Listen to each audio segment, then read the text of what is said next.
আলহামদুলিল্লাহ, যাবতীয় প্রশংসা, তারিফ, গুণগান বিশ্বজাহানের একমাত্র প্রতিপালক আল্লাহ সুবহানাহু ওয়া তাআলার জন্য, যিনি আমাদেরকে সৃষ্টি করেছেন, জীবন ধারণের জন্য উত্তম রিজিকের ব্যবস্থা করেছেন এবং তার বিশুদ্ধ দ্বীনের পথে চলার তৌফিক দান করেছেন।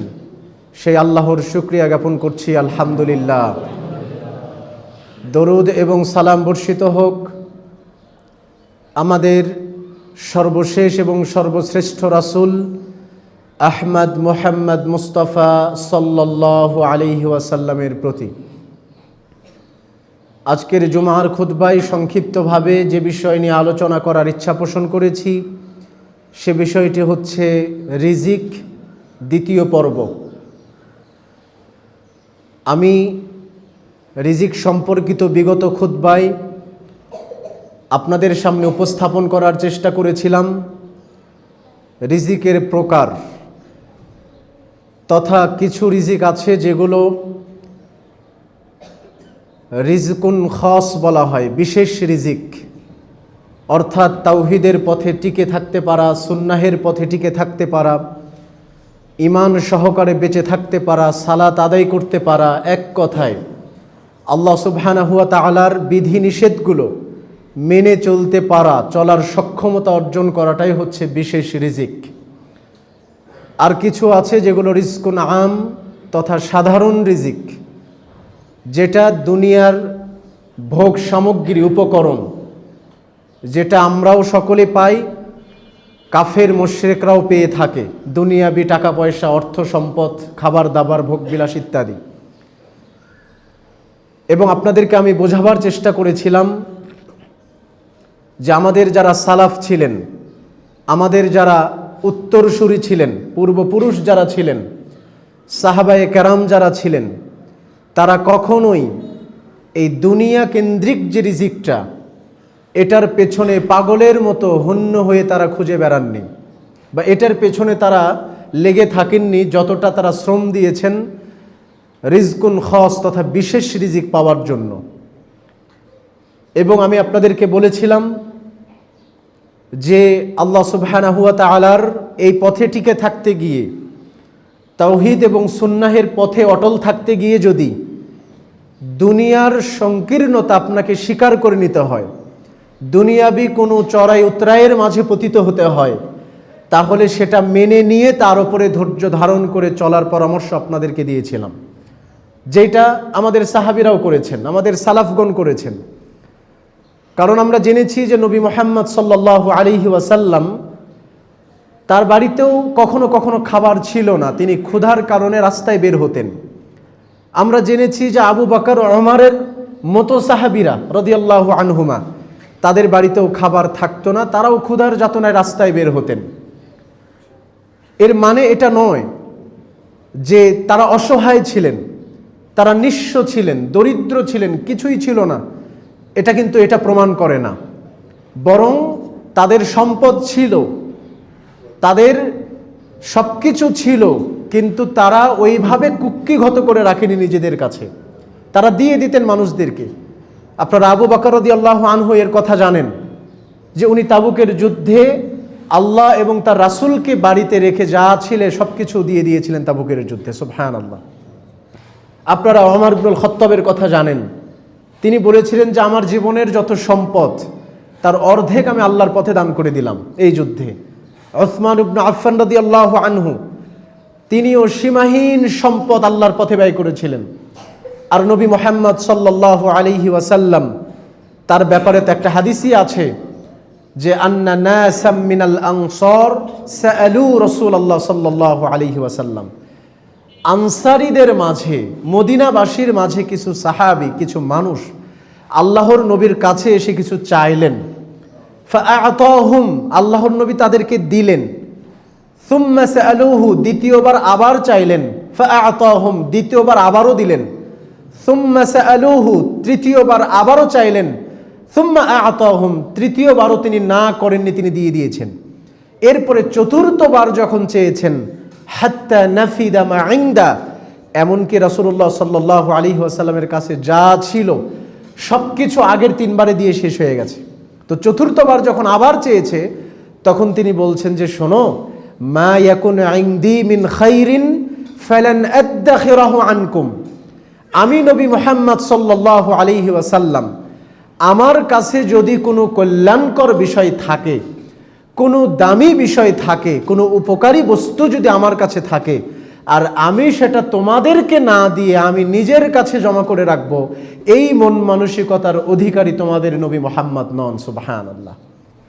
তিনি এই মন মানসিকতার নয় যে কেউ কিছু চাইবে অথবা কেউ অভাবে থাকবে তার গোত্রের, তার সমাজের, আর তিনি তাকে ওইটা না দিয়ে, অন্যের প্রয়োজন না মিটিয়ে নিজের কাছে সম্পদ জমা করে রাখবে।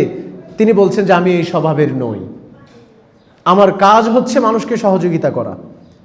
তো তার মানে এই হাদিস প্রমাণ করে যে নবী মুহাম্মদ সাল্লাল্লাহু আলাইহি সাল্লাম তিনি সম্পদহীন ছিলেন না, তিনি সম্পদশালী ছিলেন।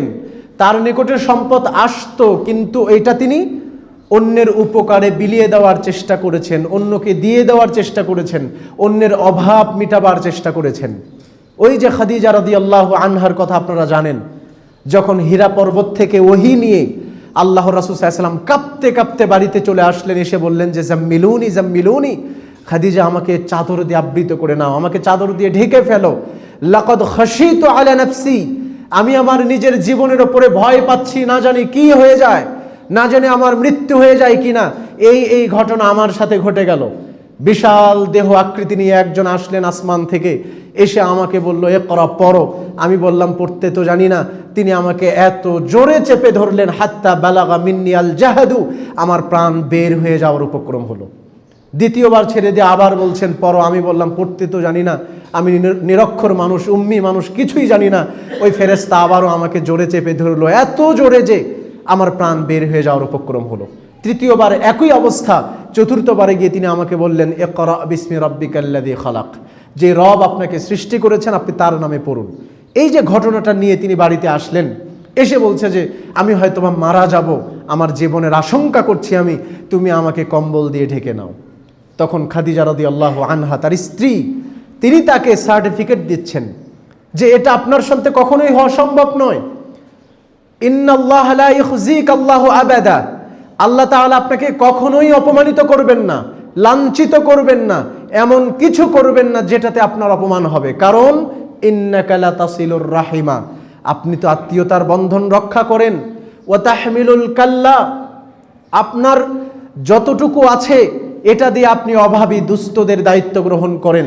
ওয়া তাকসিবুল মা'দুম, আপনার যতটুকু আছে এটা দিয়ে আপনি নিঃস্বদেরকে কাছে টেনে নেন, তাদেরকে কিছু দেওয়ার চেষ্টা করেন। এই যে আপনি মানুষের পাশে দাঁড়ান, মানবিক কাজে আপনি লেগে থাকেন, মানুষের সহায়তা করেন, মানুষের সাথে ভালো আচরণ করেন, আত্মীয়তার বন্ধনকে জোড়া লাগান, তাহলে আপনার মতো ব্যক্তির সাথে আল্লাহ তাআলা কখনোই দুর্ব্যবহার করবেন না। তিনি হয়তোবা আপনাকে কোনো উত্তম কিছু দান করছেন, চলেন আপনাকে নিয়ে আমার চাচাতো ভাই ওরাকা ইবনে নাওফালের কাছে যাই। তার কাছে নিয়ে যাওয়া হলো।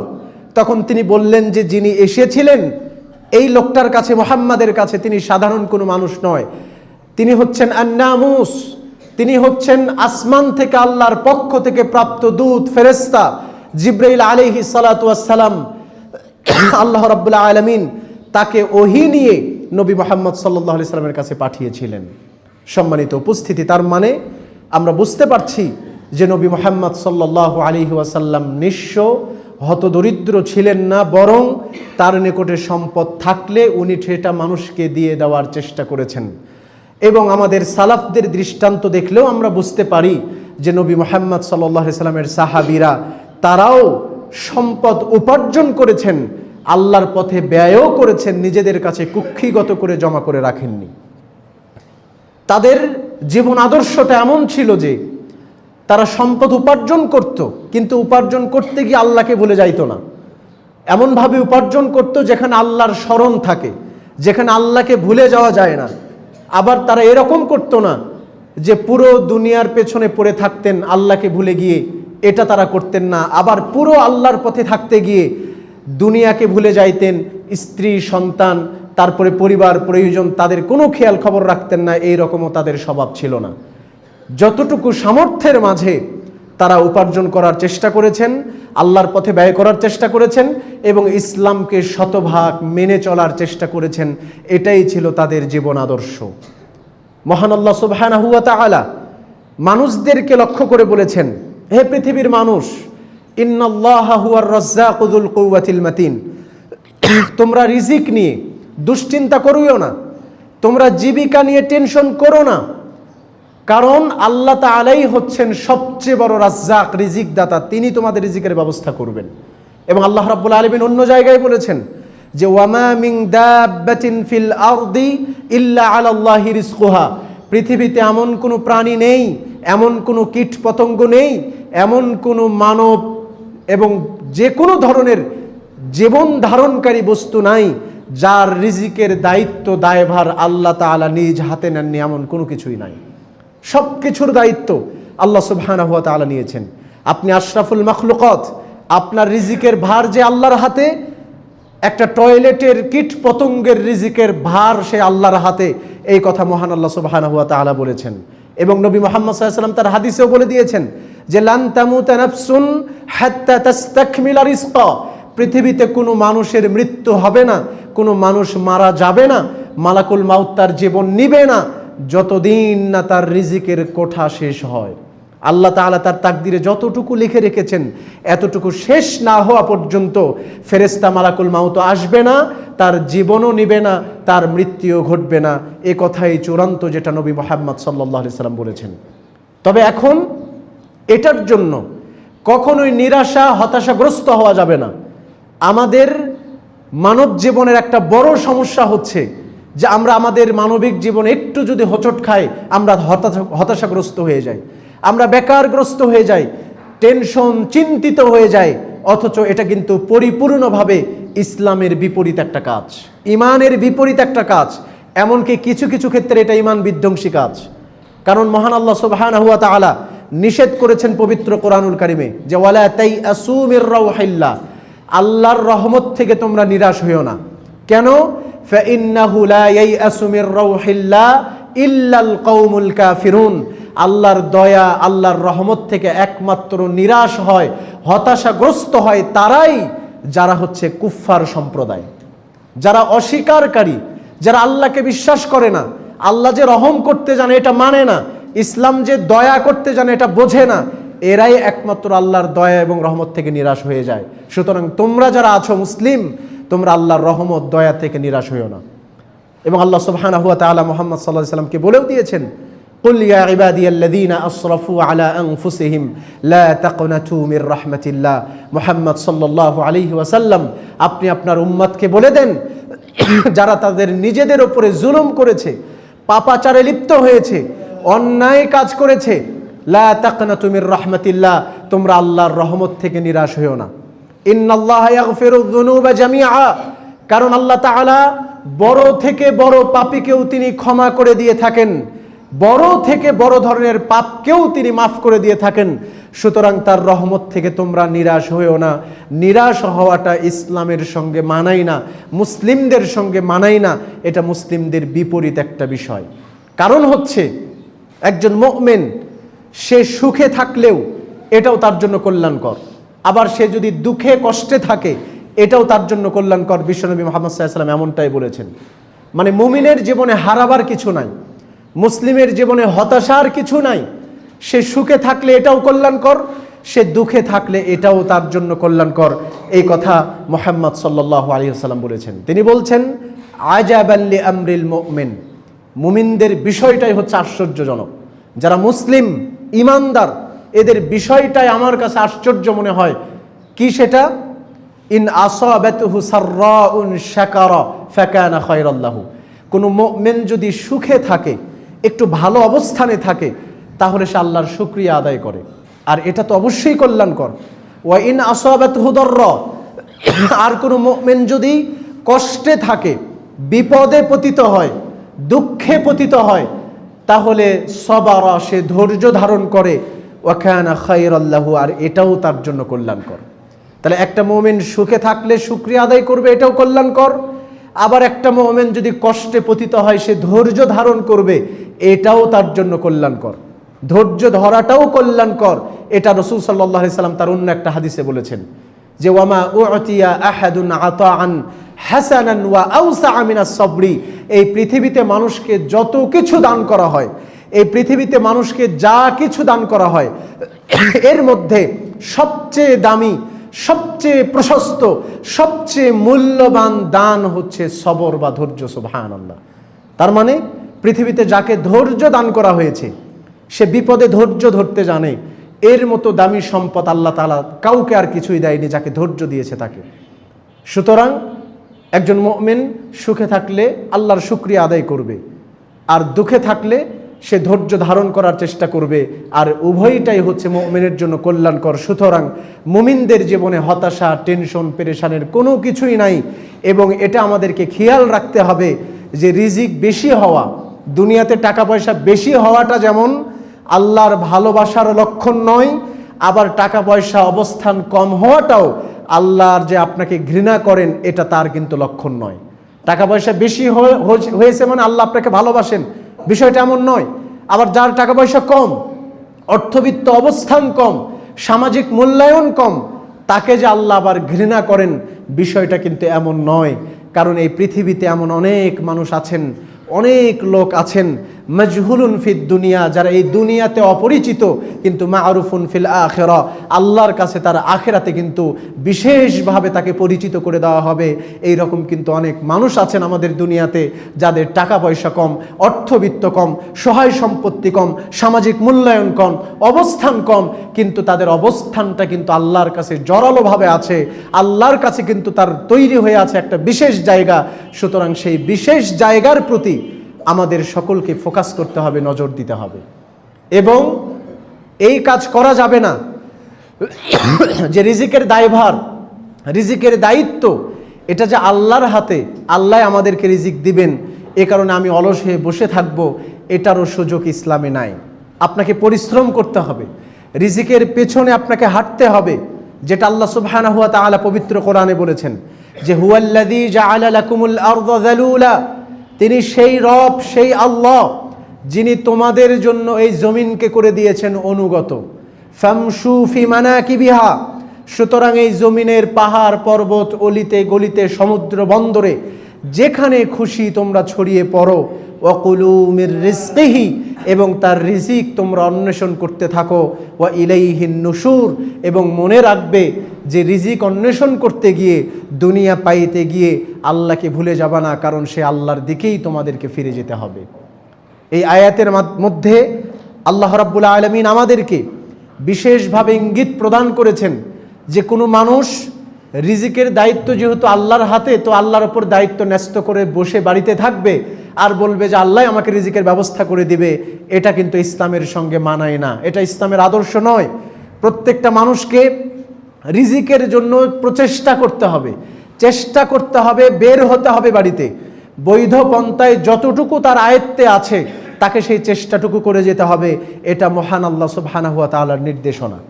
এবং ইবনুল কাইয়ুম আল জাওজি রাহিমাহুল্লাহ, তিনি তার একটা বিখ্যাত কিতাব জাদুল মাআদ, এই কিতাবের মাঝে তিনি বলেছেন যে আর রিজকু ইউনালু বিসাবাবাইন, মানুষদেরকে রিজিক দেওয়া হয় দুইটা কারণে, দুইটা পরিশ্রমের ফলে মানুষদেরকে দুনিয়াতে রিজিক দেওয়া হয়।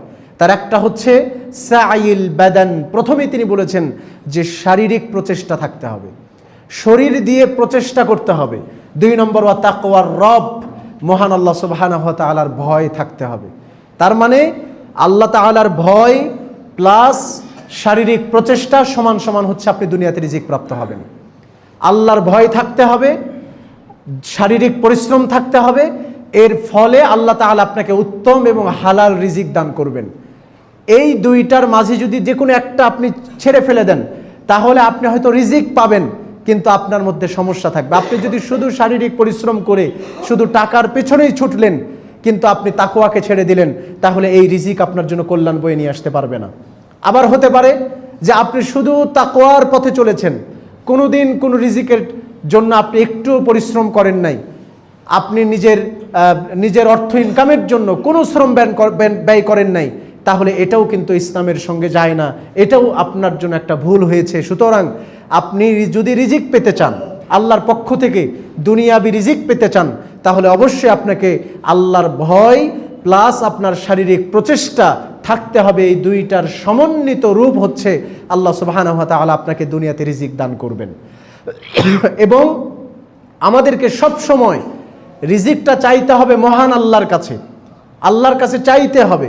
কারণ আব্দুল্লাহ ইবনে মাসউদ রাদিয়াল্লাহু আনহু তিনি বলছেন যে বিশ্বনবী মুহাম্মদ সাল্লাল্লাহু আলাইহি ওয়াসাল্লাম বলেছেন যে কোনো মানুষ যদি মান নাযালাত বিহি ফাকা, একজন মানুষ যদি বিপদে পড়ে যায়, কষ্টে পতিত হয়, ফাআনজালাহা বিন্নাস, অতঃপর তার কষ্টটাকে মানুষের কাছে উপস্থাপন করে, মানুষের কাছে বলে বেড়ায়, তাহলে আল্লাহ রাসূল সাল্লাল্লাহু আলাইহি ওয়াসাল্লাম বলেছেন লাম তুসাদ্দা ফাকাতুহু, আল্লাহ সুবহানাহু ওয়া তাআলা তার এই বিপদ থেকে তাকে কখনোই উদ্ধার করবে না। আপনি সমস্যায় পতিত হয়েছেন, কিন্তু আপনি কোনোদিনও আপনার রবকে বলেননি, যিনি আপনার সবচেয়ে কাছের, আপনার সব অভাব পূরণ করতে পারেন মুহূর্তের মাঝে। আপনি সেই রবকে কোনোদিন অভিযোগ করেন নাই, বলেন নাই, আপনি শুধু মানুষের দ্বারস্থ হয়েছেন। তাহলে লাম তুসাদ্দা ফাকাতু, বিশ্বনবী মুহাম্মদ সাল্লাল্লাহু আলাইহি ওয়াসাল্লাম বলেছেন তার অভাব বা তার এই সংকীর্ণতা কোনোদিনও দূর করা হবে না। আবার তিনি বলেছেন যে ওমান নাযালাত বিহি ফাকা, যেই মানুষ বিপদে পড়েছে, কষ্টে পড়েছে, ফাআনজালাহা বিল্লাহ, আর এই কষ্টটাকে আল্লাহর কাছে ন্যস্ত করেছে, আল্লাহর কাছে বলেছে, তাহলে রাসূল সাল্লাল্লাহু আলাইহি ওয়াসাল্লাম বলেছেন ফায়ুশিকুল্লাহু লাহু বিরিজকিন আজিলিন আও আজিল, তাহলে হতে পারে আল্লাহ রাব্বুল আলামিন তাকে উত্তম রিজিকের ব্যবস্থা করে দিবেন। সেটা হতে পারে তাৎক্ষণিক অথবা হতে পারে একটু পরে, তবে তিনি ব্যবস্থা করে দিবেন, এই কথা বিশ্বনবী মুহাম্মদ সাল্লাল্লাহু আলাইহি ওয়াসাল্লাম বলেছেন। অতএব আমাদেরকে চেষ্টা করতে হবে, পরিশ্রম করতে হবে, আল্লাহর তাকওয়াকে সোপান হিসাবে নিতে হবে এবং রিজিকের পেছনে আমাদেরকে সামান্য কিছু শ্রম ব্যয় করতে হবে আল্লাহকে সন্তুষ্ট রেখে, হালাল পথে, বৈধ পন্থায়, এবং যাবতীয় অভাব অনটনগুলো আল্লাহর কাছেই তো আগে বলতে হবে।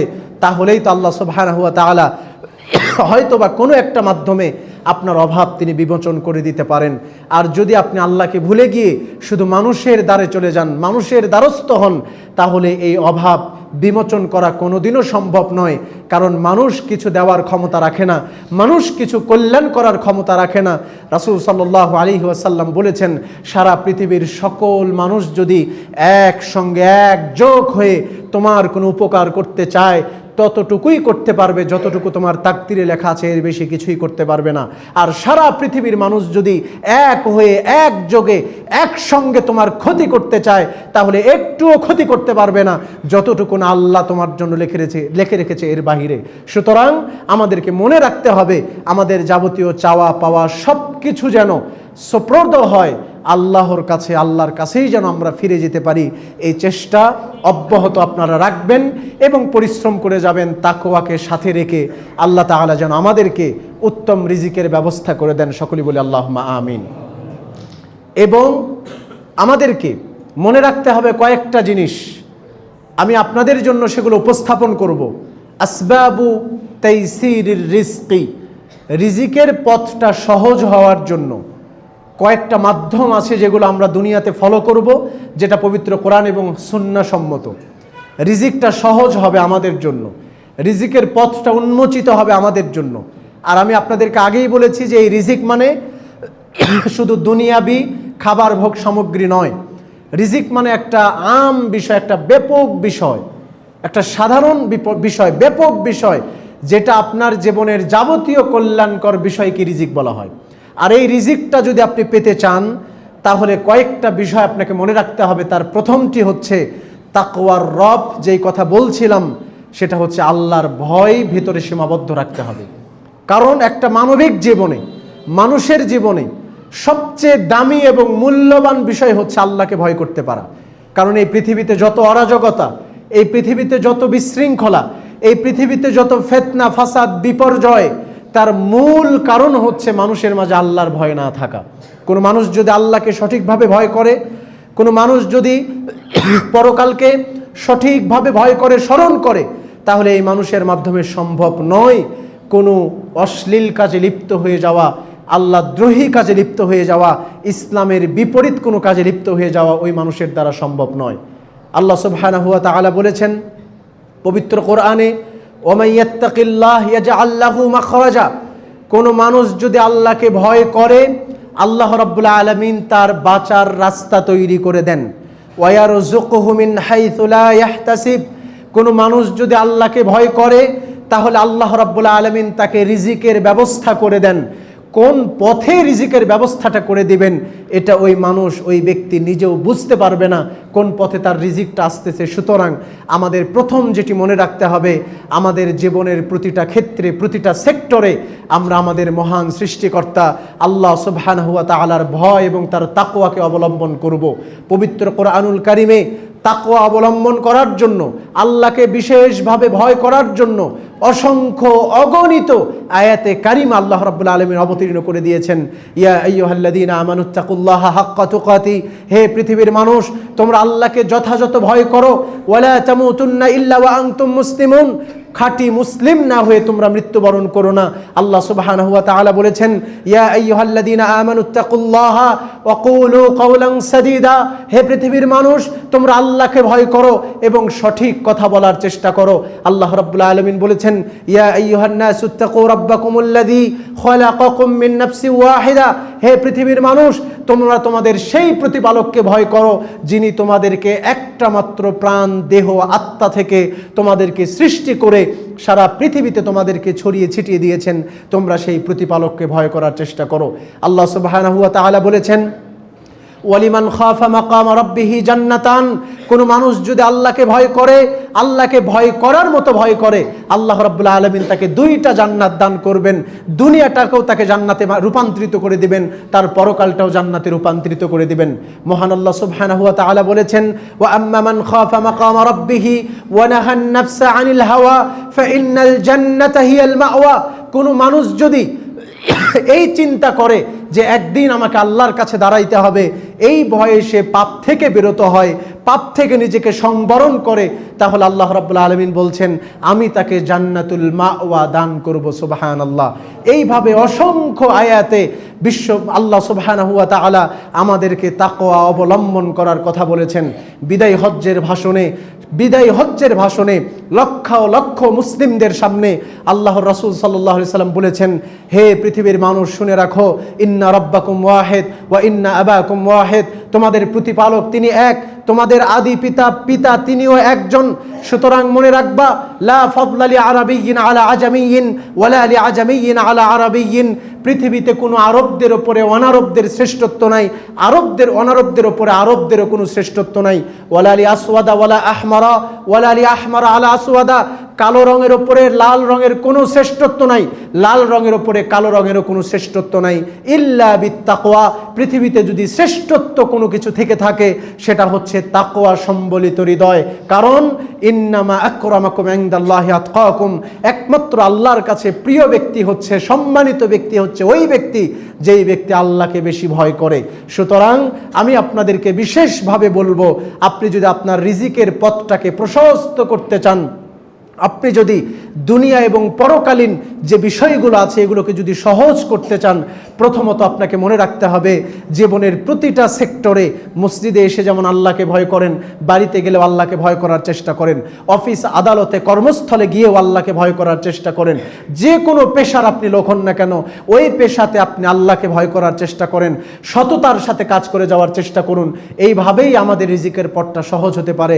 আল্লাহ যেন আমাদের জন্য সহজ করেন, আল্লাহুম্মা আমিন। দ্বিতীয় নম্বর উপায় হচ্ছে রিজিক সহজ হওয়ার, আত-তাওবাতু ওয়াল ইস্তিগফার। আমাদেরকে সব সময় আল্লাহর তাওবা এবং তার ইস্তিগফারকে গ্রহণ করতে হবে। আল্লাহর নিকট সব সময় নিজেকে ছোট করে বিনয় অবনত হয়ে তার নিকট ক্ষমা প্রার্থনা করতে হবে। এটা রিজিক সহজ হওয়ার একটা মাধ্যম, যেটা আল্লাহ তাআলা সূরা নূহের মধ্যে বলে দিয়েছেন, ফাকুলতু ইস্তাগফিরু রাব্বাকুম। মুহাম্মদ সাল্লাল্লাহু আলাইহি ওয়াসাল্লাম আপনি মানুষদেরকে বলে দেন তারা যেন তাদের রবের কাছে ইস্তিগফার করে, আস্তাগফিরুল্লাহ পাঠ করে। তাহলে কি হবে? ইউরসিলিস সামা আলাইকুম মিদরারা। প্রথম কাজ হচ্ছে আল্লাহ তাদেরকে ক্ষমা করবেন। দ্বিতীয় নম্বর কাজ হচ্ছে আল্লাহ তাআলা আসমান থেকে তাদের জন্য বৃষ্টির ব্যবস্থা করে দিবেন। সুবহানাল্লাহ। যেই বৃষ্টি দ্বারা জমিনের ফসলগুলো উর্বর হবে, মানুষের রিজিকের পথ প্রশস্ত হবে। ওয়ায়ুমদিদকুম বিআমওয়ালি ওয়া বানিন, আল্লাহ রাব্বুল আলামিন সম্পদ সন্তান বাড়িয়ে দিবেন যদি মানুষ ইস্তেগফার করে। আরও বলেছেন ওয়ায়াজআল লাকুম জান্নাতি ওয়ায়াজআল লাকুম আনহারা, আল্লাহ রাব্বুল আলামিন এই দুনিয়াকে জান্নাতে রূপান্তরিত করে দিবেন এবং আল্লাহ রাব্বুল আলামিন এই দুনিয়াতে মানুষদের জন্য নদী নালা খাল বিল সৃষ্টি করে দিবেন, যেখান থেকে মানুষ বৈধ পন্থায় তাদের জীবিকা অর্জন করতে পারবে। শর্ত হচ্ছে একটা, মানুষকে বেশি বেশি ইস্তেগফার করতে হবে। নবী মুহাম্মদ সাল্লাল্লাহু আলাইহি সাল্লাম তার বিশুদ্ধ হাদিসে বলেছেন, মান লাজিমাল ইস্তেগফার, কোনো মানুষ যদি তার জীবনে শুধু আস্তাগফিরুল্লাহকে আবশ্যক করে নিতে পারে, আল্লাহর কাছে ক্ষমা প্রার্থনা করতে পারে, বারংবার আল্লাহর কাছে ফিরে যেতে পারে, তাহলে আমি মুহাম্মদ সাল্লাল্লাহু আলাইহি সাল্লাম বলে দিচ্ছি, জাআলাল্লাহু লাহু মিন কুল্লি যিকিম মাখরাজা, এই দুনিয়াতে যত সংকীর্ণতা থাকুক, যত ধরনের অপ্রাপ্তি থাকুক, হতাশা থাকুক না কেন, আল্লাহ তাআলা তাকে সেই হতাশা থেকে মুক্তি দান করবেন। সুবহানাল্লাহ। শুধু তাই নয়, ওয়ায়ারযুকুহু মিন হাইসু লা ইয়াহতাসিব, আল্লাহ তাআলা যে কোন পথে তাকে রিজিক দিবেন এটা ওই ব্যক্তি নিজেও বুঝতে পারবে না। শর্ত হচ্ছে একটা, আপনাকে ইস্তেগফার করতে হবে, আস্তাগফিরুল্লাহ পড়তে হবে, আল্লাহর নিকটে বেশি বেশি ক্ষমা প্রার্থনা করতে হবে।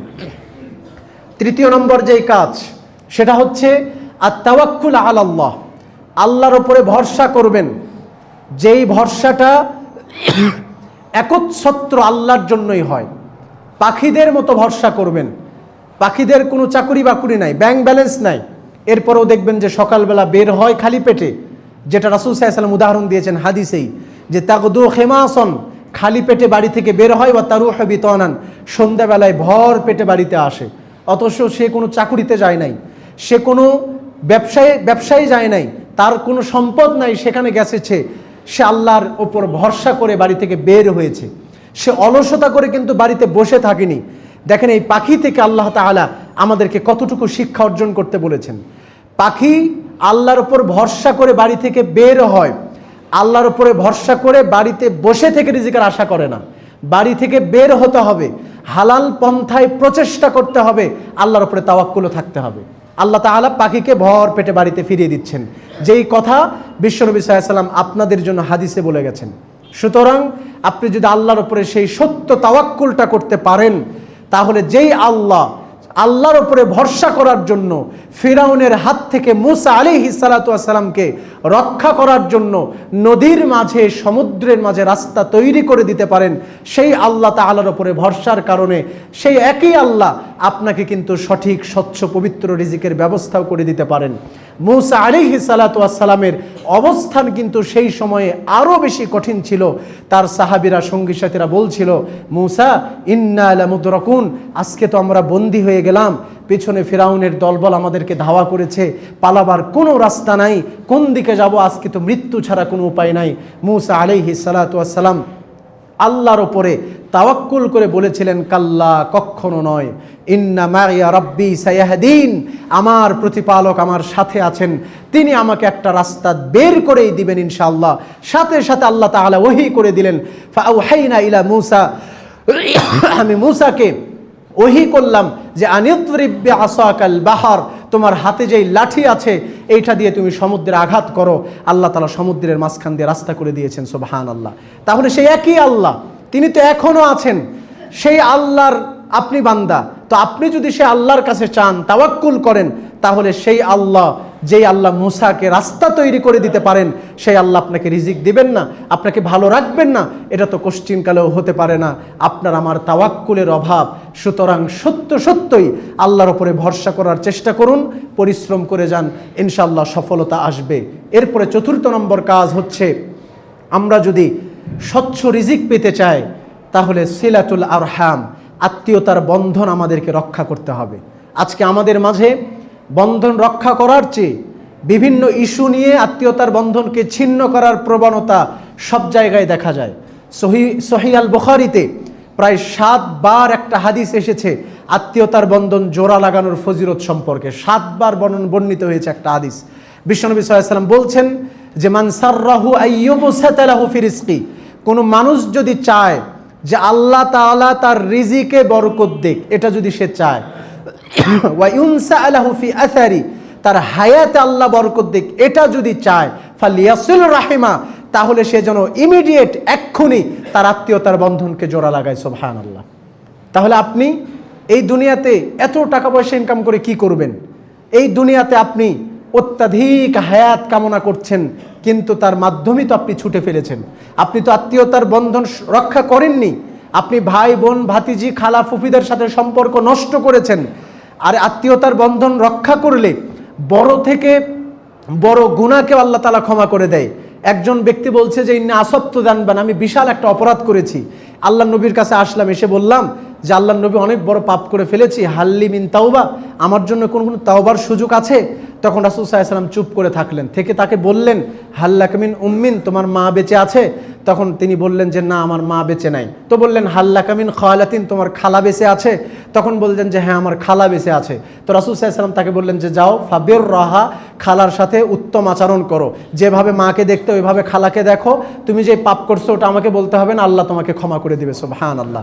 তাহলে আত্মীয়তার সম্পর্ক রক্ষা করলে, যারা আপনার রেহেমের, এই যে চাচা খালা ফুফু, এদের সঙ্গে ভালো সম্পর্ক রাখলে, ভাইদের সাথে মা বাবার সাথে উত্তম আচরণ করলে, মানুষের বড় থেকে বড় অপরাধও কিন্তু আল্লাহ তাআলা ক্ষমা করে দেয় এবং হায়াতে বরকত দেয়, রিজিকেও আল্লাহ তাআলা বরকত দেয়। আর রিজিকে বরকত মানে আমি আপনাদেরকে বলেছি, কোটি টাকার সম্পদ আছে, ওই সম্পদে কোনো কল্যাণকর কাজ করতে পারেন না, এটা রিজিকের বরকত নয়। লম্বা 100 বছর হায়াত পেয়েছেন, কোনো নেকির কাজ করতে পারেন না, এটা হায়াতের বরকত নয়। হায়াতের বরকত হচ্ছে 30 বছর বেঁচে ছিলেন, ভালো কাজ করে যেতে পেরেছেন। টাকা পয়সার বরকত হচ্ছে অল্প 30 টাকার মালিক ছিলেন, ভালো কাজে ব্যয় করতে পেরেছেন। এটাই হচ্ছে টাকা পয়সা এবং সম্পদের বরকত। আর এটা যদি আপনি চান, তাহলে অবশ্যই আত্মীয়তার বন্ধনকে জোড়া লাগানোর চেষ্টা করুন। এরপরে 5ম নম্বর হচ্ছে আন-নাফাকাতু ফি সাবিলিল্লাহ, আল্লাহর পথে ব্যয় করতে হবে আমাদেরকে।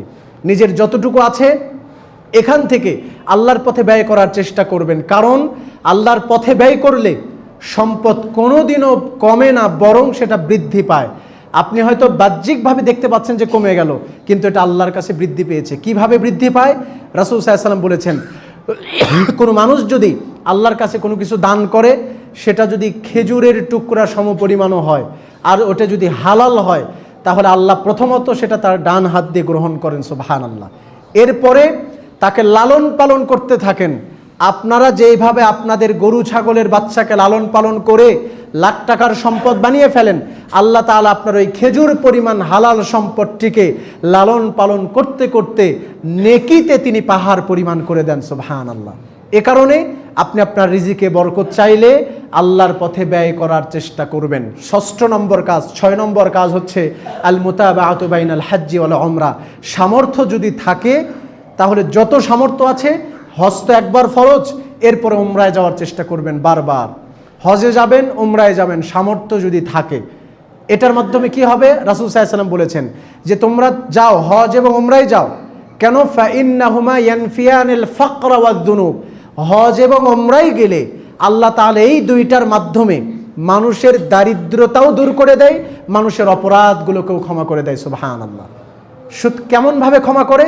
তিনি বলছেন যে কামারের আগুন, কামারের হাপড় যেভাবে লোহার মরিচিকাকে দূর করে দেয়, তোমরা যদি হজ উমরায় যাও, তাহলে তোমাদের গুনাহ এবং দারিদ্রতা আল্লাহ তাআলা ওইভাবে বিমোচন করে দিবে। সুবহানাল্লাহ। তাহলে আমরা চেষ্টা করব, যাদের সামর্থ্য আছে হজ এবং উমরায় যাবেন, এটার মাধ্যমেও আল্লাহ তাআলা আমাদেরকে সচ্ছলতা দান করবেন, আমাদের গুনাহকে মুছে দিবেন। এরপরে 7ম নম্বর কাজ, যেটা আমাদেরকে গুরুত্বের সাথে বাস্তবায়ন করতে হবে, সেটা হচ্ছে তাফরিগু বা'দিল ওয়াক্তি লিইবাদাতিল্লাহ। আল্লাহর জন্য প্রতিদিন আল্লাহর জন্য একটা স্পেসিফিক একটা টাইম, সেটা অল্প কিছু সময় আল্লাহর জন্য আপনাকে ব্যয় করতে হবে। অল্প কিছু সময় হলেও 24 ঘন্টার মাঝে 2-1 মিনিট, 3-4 মিনিট, 5 মিনিট, যেই সময় আপনার মাথায় আপনার কোনো চাকরির টেনশন থাকবে না, পরিবারের স্ত্রী সন্তানের টেনশন থাকবে না, দুনিয়াবি কোনো টেনশন থাকবে না, ওই 5টা মিনিট শুধু আপনি আল্লাহর জন্য ব্যয় করবেন। আপনার কাছে শুধু আল্লাহই থাকবে, এমনভাবে আপনি 5টা মিনিট সময় ব্যয় করবেন। যেমন আল্লাহ তাআলা তার হাদিসে কুদসিতে এটা বলে দিয়েছেন। হাদিসে কুদসিতে তিনি বলেছেন, আল্লাহ নিজে বলছেন যে তাফাররাগ লিইবাদাতি, হে আমার বান্দারা, আমার জন্য একটু সময় তোমরা ব্যয় করো, আমি আল্লাহর জন্য সময় দাও তোমরা, তাহলে কি হবে? তাহলে আমি তোমাদের আসুদ্দু ফাকরাক, তোমাদের দারিদ্রতাকে দূর করে দেব। সুবহানাল্লাহ। দারিদ্রতা বিমোচন করে দেব। আর যদি আমার জন্য সময় ব্যয় না করো, দুনিয়ার সব জায়গায় সময় দাও, আমাকে যদি সময় না দাও, লাম আসুদ্দা ফাকরাক, আমি তোমার দারিদ্রতা বিমোচন করব না। সারা দুনিয়া চুষে বেড়ালেও তোমার অভাব আমি দূর করব না। অপ্রাপ্তি তোমার মাঝে থেকে যাবে, তুমি কখনো সচ্ছলতা অর্জন করতে পারবে না। কারণ আমলা উয়াদাইকা শুগলান, আমি তোমার দুই হাতকে ব্যস্ততা দিয়ে ভরিয়ে দেব। তুমি যত আল্লাহকে ব্যস্ততা দেখাবা, আমি তত তোমার দুই হাতে ব্যস্ততা বাড়িয়েই দেব। এই কাজ করবা, ওই কাজ করবা, ছেলেকে টাইম দেবা, মেয়েকে সময় দেবা, স্ত্রী নিয়ে যাবা ওখানে, এরপরে সেখানে যাবা, আল্লাহর জন্য কোনো সময় তুমি ব্যয় করতে পারবা না। আমি সেইভাবেই দুনিয়াটা তোমার জন্য সেট করে দেব। আর আল্লাহর জন্য যদি সময় বের করো, আমি তোমার জন্য সেটা সহজ করে দেব এবং তোমার জন্য আমি সচ্ছলতা দান করব। সুবহানাল্লাহ। এ কারণে আল্লাহর জন্য সময় ব্যয় করবেন। এরপর 8 নম্বর বিষয় হচ্ছে আর শুকর ওয়ার রিদা, আল্লাহর কৃতজ্ঞতা আদায় করতে শিখবেন। এখন যে অবস্থানে আছেন, এই যে আপনি যে ভালো আছেন, সুস্থ আছেন, এটাও কিন্তু আল্লাহ তাআলার রিজিক। এটার জন্য আপনি আলহামদুলিল্লাহ আল্লাহর শুকরিয়া আদায় করার চেষ্টা করবেন। কারণ তিনি বলেছেন লা ইন শাকারতুম লাযীদান্নাকুম, যদি আমি আল্লাহর শুকরিয়া আদায় করো তাহলে তোমাদেরকে বেশি বেশি দিয়ে দেব, বাড়িয়ে দেব। সুবহানাল্লাহ। আর ওয়ালা ইন কাফারতুম, আর যদি অকৃতজ্ঞ হও তাহলে ইন্না আযাবি লাশাদীদ, আমার শাস্তি কিন্তু বড়ই কঠিন। সুতরাং যে অবস্থানে আপনি থাকেন না কেন, যে পজিশনে থাকেন না কেন, আল্লাহর উপরে খুশি থাকবেন, সন্তুষ্ট থাকবেন। তাহলে রাসূল বলেছেন যে ওয়ারদা বিমা কাসামাল্লাহু লাকা তাকুন আগনান নাস, আল্লাহ তোমাকে যতটুকুই দিয়েছে এটাতে তুমি যদি খুশি থাকো তাহলে এই পৃথিবীর সবচেয়ে বড় ধনী তুমি হয়ে যেতে পারবা ইনশাআল্লাহ। এটা রাসূল সাল্লাল্লাহু আলাইহি ওয়াসাল্লাম বলেছেন। সুতরাং আল্লাহর উপরে সন্তুষ্ট থাকবেন, তিনি আপনাকে যে অবস্থানে রেখেছেন সেখানেই। এরপরে 9 নম্বর হচ্ছে তারকুল মাআসি, পাপ বর্জন করবেন, গুনাহ ছেড়ে দিবেন। সেটা যত ছোট হোক যত বড় হোক না কেন, গুনাহ থেকে বিরত থাকবেন, আল্লাহ আপনার রিজিকের রাস্তা সহজ করে দিবেন। 10 নম্বর হচ্ছে এবং সর্বশেষ নম্বর হচ্ছে আর দোয়া ইলাল্লাহ, আল্লাহর কাছে দোয়া করবেন। এটাই হচ্ছে সবশেষ। এই পৃথিবীতে যত বন্ধ দরজা আছে, যত সংকীর্ণ পথ আছে, যত অপ্রশস্ত রাস্তা আছে, সবগুলোকে যদি আপনি খুলতে চান তাহলে তার একটাই উপায়, সেটা হচ্ছে আল্লাহর কাছে দোয়া করা। তিনি বলেছেন কোনো মুসলিম যদি আল্লাহর কাছে দোয়া করে, রাসূল বলছেন আল্লাহর কাছে কেউ যদি দোয়া করে, সেই দোয়াতে যদি কোনো পাপের দোয়া না থাকে, যে আল্লাহ আমি সিনেমা হলে যাব আমাকে তৌফিক দাও, এরকম দোয়া নয়। আল্লাহ আমি মসজিদে যাব সেই তৌফিক দাও, মানে কোনো পাপ কাজের জন্য দোয়া করছেন না এবং আত্মীয়তার বন্ধন ছিন্ন করার জন্য দোয়া করছেন না। এই দুইটা ছাড়া যদি আপনি আল্লাহর কাছে দোয়া করেন তাহলে আল্লাহ রাসূল সাল্লাল্লাহু আলাইহি ওয়াসাল্লাম বলেছেন আল্লাহ তাআলা ওই ব্যক্তির দোয়াকে কবুল করবেন ইনশাআল্লাহ। 3 ভাবে কবুল করতে পারেন, 3 ভাবে। একটা হচ্ছে ইম্মা আন তুআজ্জালা লাহু দাওয়াতুহু, হয়তোবা সাথে সাথে আল্লাহ দোয়া কবুল করে নিতে পারেন। যখনই দোয়া করেছেন আল্লাহ তাআলা সাথে সাথে কবুল করবেন। 2 নম্বর হচ্ছে ওয়া ইম্মা আন ইয়াদখিরাহু লাহু ফিল আখিরাহ, সাথে সাথে দোয়া কবুল করবেন না, কিন্তু আল্লাহ তাআলা পরকালে সেটা তাকে দিবেন। খুবই চাচ্ছেন বিনয়ের সাথে, কিন্তু দুনিয়াতে পাচ্ছেন না ওইটা, তাহলে মনে রাখবেন আল্লাহ তাআলা এর চেয়েও উত্তম ব্যবস্থাপনা আপনার জন্য রেখে দিয়েছেন ইনশাআল্লাহ। কারণ আল্লাহর কাছে আপনি যদি, কারণ রাসূলের ওয়াদা তো, আপনি তো পাপের দোয়া করছেন না, আপনি তো আত্মীয়তার বন্ধন ছিন্ন করার দোয়া করছেন না, তাহলে আপনার দোয়া কেন কবুল হচ্ছে না? আপনি এইভাবে হতাশ হয়ে যাচ্ছেন। কিন্তু এটা ইসলামের নিয়মনের মধ্যে পড়ে না, আপনি হতাশ হবেন না। ইসলাম বলছে যে আপনার দোয়া কবুল হয়েছে, কিন্তু এখন ওইটা আপনার জন্য হয়তো কল্যাণকর নয় বিধায় আল্লাহ আপনাকে দিচ্ছে না, এটা আপনার জন্য জমা করে রাখা আছে, তিনি আপনাকে পরকালে দিবেন অথবা একটু দেরিতে দিবেন। অথবা 3য় স্টেপ হচ্ছে আল্লাহ তাআলা হয়তোবা এই দোয়ার মাধ্যমে সমপরিমাণ কোনো বিপদ থেকে আপনাকে রক্ষা করতেছেন। সুবহানাল্লাহ। আপনি হয়তো একটা জিনিস চাচ্ছেন যে আল্লাহ আপনি আমাকে 10 তলা বাড়ি করার তৌফিক দেন, কিন্তু হতে পারে যে ভূমিকম্পে যেদিন বাড়ি বানাবেন ওই দিনে ওটা ধসে যেতে পারে, কিন্তু আপনি খুব বেশি আল্লাহর কাছে চাচ্ছেন, হয়তোবা এই জন্য আল্লাহ আপনাকে ওই বাড়িটা আর করার তৌফিক দিচ্ছে না, বাড়িটা ধসে যাবে তৌফিক দিচ্ছে না, আল্লাহ তাআলা হয়তো ওই বিপদ থেকে আপনাকে বাঁচিয়ে রাখতেছেন। সুতরাং মনে রাখবেন, কোনো মুসলিম যদি পাপের দোয়া ছাড়া আল্লাহর কাছে দোয়া করে, আত্মীয়তার বন্ধন ছিন্ন করবে না এই যে মর্মে আল্লাহর কাছে দোয়া করে, তাহলে আল্লাহ তাআলা তার দোয়াকে 3 স্টেপে কবুল করেন। হয় সাথে সাথে দিবেন, না হলে কিছুক্ষণ পরে দিবেন, পরকালে দিবেন, আর না হলে ওই দোয়ার সমপরিমাণ কোনো বিপদ থেকে আল্লাহ তাকে উদ্ধার করবেন। তার মানে মুমিনদের জীবনে অপ্রাপ্তির কিছু নাই, হতাশার কিছু নাই, আল্লাহ তাআলা তাকে দিবেন না এরকম কোনো জিনিস নাই। আপনি যেটাই দোয়া করুন না কেন আল্লাহ কিন্তু সেটা কবুল করেন। সুতরাং আল্লাহর কাছে দোয়া করবেন যে হে আল্লাহ আপনি আমাকে উত্তম রিজিকের ব্যবস্থা করে দিন। দিন, সম্মানজনক রিজিকের ব্যবস্থা করে দিন, হালাল এবং পবিত্র রিজিকের ব্যবস্থা করে দিন। এইভাবে আল্লাহর কাছে দোয়া করবেন এবং যে 10টি কর্ম এবং পদ্ধতি আপনাদেরকে আমি বলে দিলাম, এগুলো সবগুলোই কোরআন সুন্নাহ সম্মত, এগুলোকে মেনে চলার চেষ্টা করবেন। আল্লাহ তাআলার কাছে দোয়া করছি, হে আল্লাহ, আপনি আমাদেরকে রিজিকে প্রশস্ততা দান করুন। দুনিয়ার রিজিকের পাশাপাশি আপনার যে বিশেষ রিজিক তাওহীদ এবং ঈমানের ওপরে মৃত্যু পর্যন্ত আমাদেরকে অটল থাকার তৌফিক দান করুন। আল্লাহ, আপনার কাছে দোয়া করছি, রিজিক নিয়ে যত হতাশা দুর্দশা আছে আমাদের, আপনি সকল হতাশা থেকে আপনি আমাদেরকে মুক্তি দান করুন। আল্লাহ, আপনি তো উত্তম ফয়সালাকারী, আপনি আমাদের জীবনকে একদম বসন্তের রঙে আপনি আপনাদেরকে রাঙিয়ে দিন। আল্লাহুম্মা আমিন। আল্লাহ, আপনার কাছে দোয়া করছি, আপনি আমাদেরকে আজকের খুতবা অনুযায়ী আমল করার তৌফিক দান করুন। বারাকাল্লাহু লানা ওয়া লাকুম ফিল কুরআনিল আযীম ওয়া নাফা'আনি ইয়্যাকুম বিল আয়াতি ওয়ায যিকরিল হাকীম। আকুলু কাওলি হাযা আস্তাগফিরুল্লাহ লি ওয়া লাকুম ওয়া লিসাইরিল মুসলিমিন ফাস্তাগফিরু ইন্নাহু হুয়াল গফুরুর রহিম।